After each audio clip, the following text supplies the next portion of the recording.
Hey guys, welcome to another episode of Trading Masterclass. In this video, I will cover one of the key important part of trading, and that is risk management, how to manage your risk. And of course, if you're a trader, you are aware of it already. And of course, risk is not just linked to crypto trading, it is linked to platform in which you are trading. It is also linked to the pairs that you are trading. So I will cover all those things in detail. So make sure to press the subscribe button, also press the bell icon if you are new here. And also for the members and non-members, I'm keeping this video free for everyone, because if you are a trader and if you come across this video, you should know what you are getting into. And as a trader myself, I want you to be aware of the risk that will be associated with trading in your journey, whether you're a member or non-member. And that is my duty, to keep this lesson free for everyone. Of course, the following lesson will be for gold members and platinum members, but I'm keeping it free for everyone so that you should know that the kind of risk that is linked to trading as a career. So let's dive in. So first of all, let's talk about how much you should risk as per the trade. So this comes under the trading part, the trading risk. So what I say or what I follow is risking just 1% of your account size. By that means, if you're trading on a daily basis or a weekly basis or whatever your strategy is, you should just risk 1% per trade. For example, if you have an account size of, let's say, $10,000, then you should have a risk per trade close to 1%, and that will give a risk of $100 per trade. And similarly, if you have an account size of 100k or above, you can risk accordingly, but your risk percentage should not exceed 1% until or unless you are a consistent trader. And by consistent, I mean you can withdraw profit on a monthly or quarterly basis. That is what consistency means. Now, once you are sure of your strategy, of course, you can increase your risk size to 1%, 2%, 3%. That is up to you. But if you are not consistent, if you are learning, if you're a beginner, do not fall into the trap of high leverage, because that will kill your account. Because the goal here is not to make big money on one day or maybe in single trade. The goal here is to withdraw consistent profit with time by keeping your account alive. And that can only be possible if your risk is limited. And for example, let me show you the screen. Here is a simple example that will tell you about the account size and the related risk, because I told you to risk just 1% of the account size. So let's say you have a balance of $10,000, which is this. And once you have a $10,000 account size, you can risk 1% per trade. That means you are hitting a maximum loss of $100 per trade. And let's say your trading strategy didn't work, that means you're losing in the 10 consecutive trades, you are just losing $1,000 of the total of $10,000 account. So that is how you will save your account, and it will sustain over a long period of time. Now, if you increase the risk to 5% or 10%, you will drain out your account like very quickly. And that is what the mistake people do, using high leverage and high risk. So let's say you have account size of, let's say, $100. So those who are playing around with this type of account, they will never make money. They will never make money, because if I have a risk of $1 per trade, first of all, the platform fee will eat this away.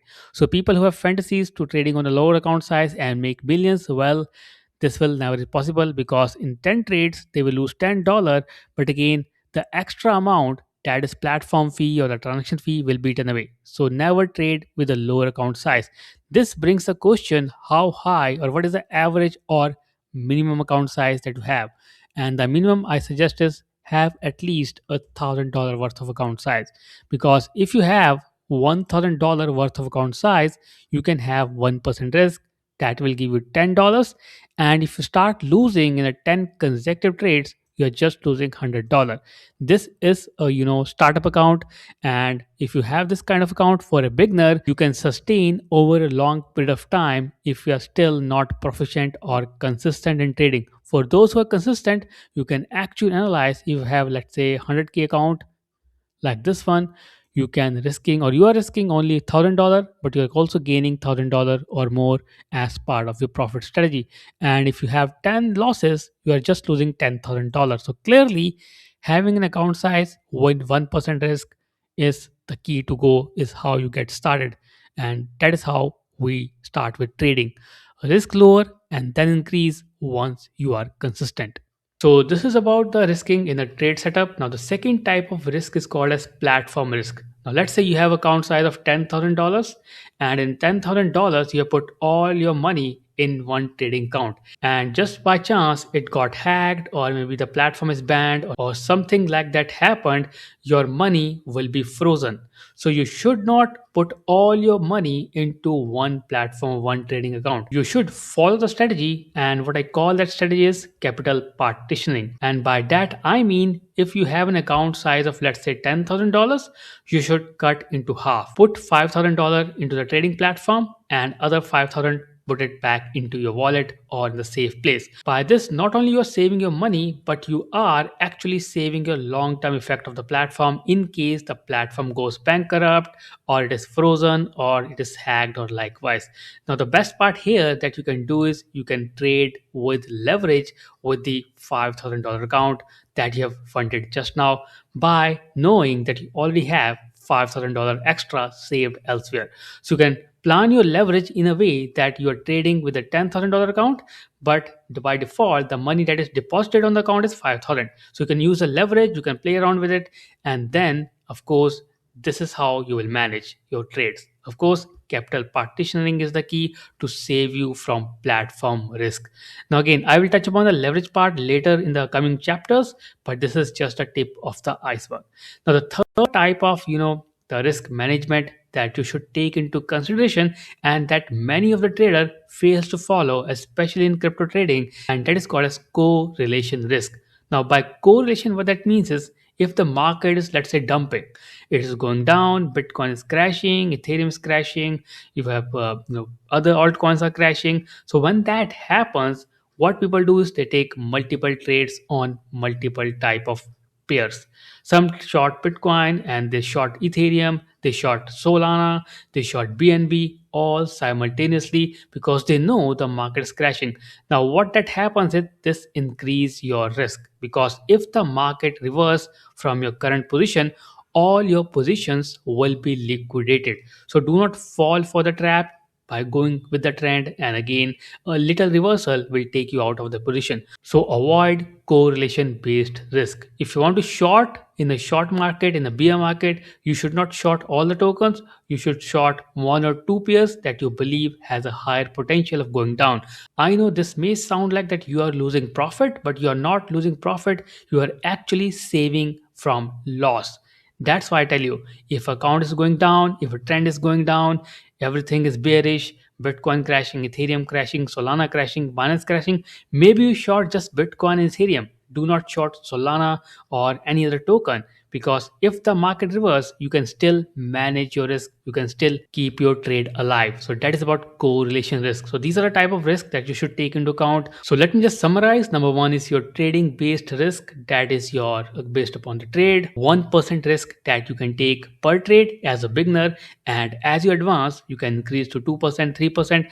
Personally, I just stay with 1%, because with the account size the 1% become bigger and bigger.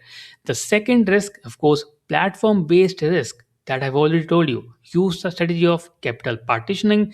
And the third is correlation based risk. So be very careful about these risks, because they can drain the wealth out of your account, they can drain your profit, and they can turn your profit into loss also. And by doing proper risk management, you can not only stay sustainable, you can generate consistent profit over a period of time. So that's about the risk management. And of course, if you want to learn more about trading masterclass, feel free to check out the course which is there on my channel. Feel free to sign up with gold or platinum membership, that will unlock more chapters in the trading masterclass, and that will help you master strategies that I'm using to become profitable over last few years. If you know that I'm full-time trader and also a creator, and this is what I do, and I plan to expand it and make more traders profitable. So with that, I complete my video. Let's meet tomorrow in the new video with a new chapter. Make sure to subscribe, press the bell icon, and of course, if you join gold or platinum, you will be greeted with our core trading community. So let's meet in the new video. Thank you very much.